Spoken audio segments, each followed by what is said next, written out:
C19 es un montaje escénico que nos muestra el vivir diario de las personas que enfrentaron la pandemia desde sus puestos de trabajo en los hospitales durante los momentos más oscuros de los contagios por COVID. Una obra que nos invita a reflexionar sobre lo frágil que es la vida.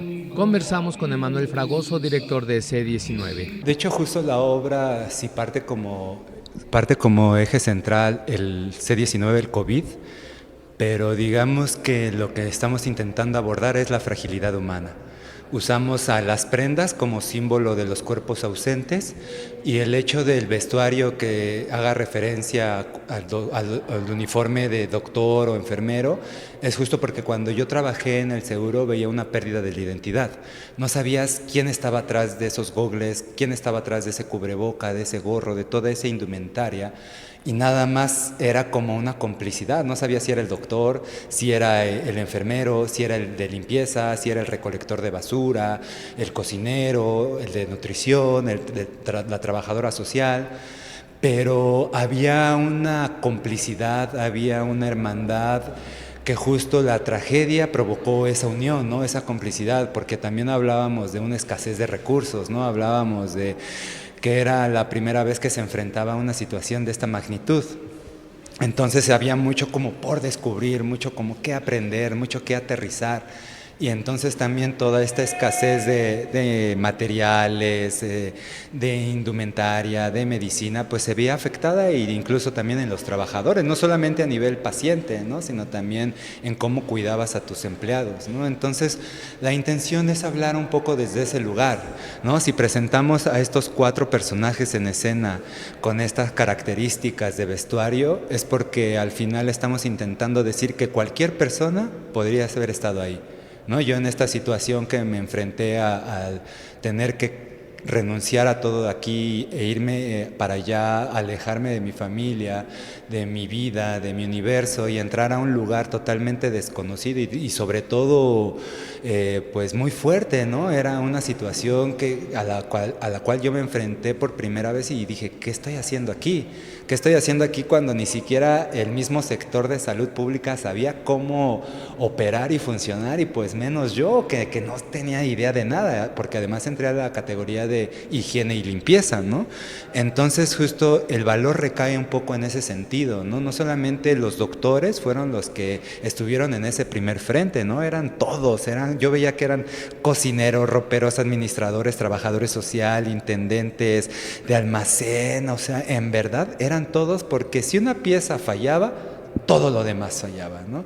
Y en este caso que el COVID pues, nos enseñó que era una cuestión de asepsia, pero así tajantemente, ¿no? Entonces el sector de higiene y limpieza cubría un papel muy, muy importante en ese sector, ¿no?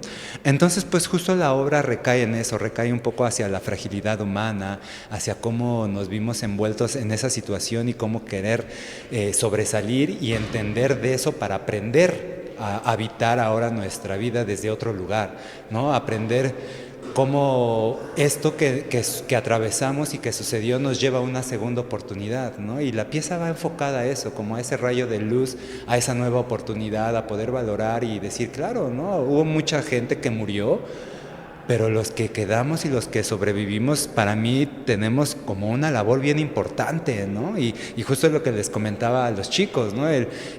Como dicen esta frase, ¿no? Que el hombre que no conoce su historia está condenado a repetirla, ¿no? Entonces, pues incluso se habla que viene una pandemia más adelante, que vienen otras situaciones o cuestiones bacteriológicas, ¿no? Entonces, pues la pieza un poco va orillada a eso, ¿no? Esa reflexión, a esa conciencia, a esos cambios de hábito, a cómo mejorar, pues no solamente nuestra salud, sino nuestra persona, nuestras emociones, nuestro cuerpo, ¿no? Y poder habitar este planeta desde ese otro lugar, ¿no? Y entonces justo la pieza va hacia eso, no va hacia un número, va hacia una persona, no va hacia un ser, va hacia esa fragilidad humana, esa pérdida, pero desde la memoria, desde honrarlo desde ese lugar, ¿no? Porque es justo decir, bueno, ya tuve una pérdida y ¿cómo la quiero recordar? Desde la tristeza, desde la nostalgia, desde el terror, o mejor lo recuerdo desde la emoción, desde la felicidad, desde la sonrisa. Y entonces también va esa reflexión a decir, bueno, ¿por qué no, como dice el texto, por qué no abrazar más, reír más, ¿no? Jugar más, ¿no?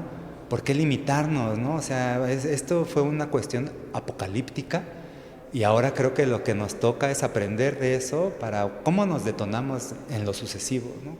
Cómo podemos ser más empáticos. Claro, bueno, me gustaría nada más agregar que justo la pieza está construida con un equipo de trabajo muy sólido que ayudó mucho a la cuestión estética, a la cuestión visual, a la cuestión de la dramaturgia, ¿no? Hay un apoyo de dramaturgia con Luna Beltrán en la realización de textos, en el paisaje sonoro está el maestro Antoniza con su asistente, que es una doctora, en el cual hacen frecuencias de sonidos a diferentes niveles e intensidades y nos van acompañando, y todo lo que escucharon fue en vivo, ¿no? Él va acompañándonos y va sintiendo el ritmo de la pieza conforme a la cuestión del paisaje sonoro.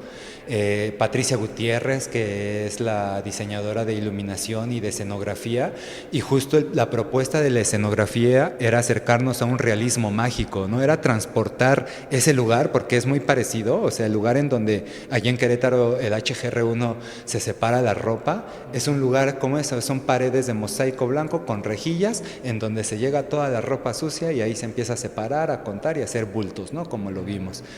Y pues en la actuación está Ángel Lara, está Héctor Venegas, está César René, y en la producción está Ernesto Mendoza, y la realización de vestuario que justo jugamos con la cuestión del faldón y descontextualizar un poco, ¿no? Y todo eso, está también Libertad Mardel, ¿no? Entonces es un equipo consolidado de trabajo muy fuerte, muy sólido, en donde cada quien puso su propuesta, ¿no? Lanzamos la consigna de estamos trabajando a partir de estos motivos, y entonces se les dio cierta libertad creadora, siempre obviamente dirigidos, ¿no? Encaminados hacia eso.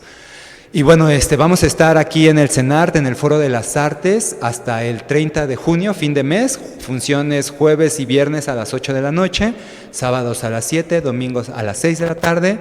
Posteriormente, en julio, vamos a estar en el Centro Cultural Calacuaya, y en agosto en la Sala Miguel Covarrubias de la UNAM.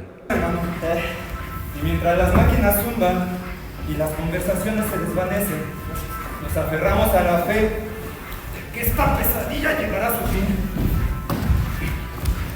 Cada día se hace más pesado que el anterior.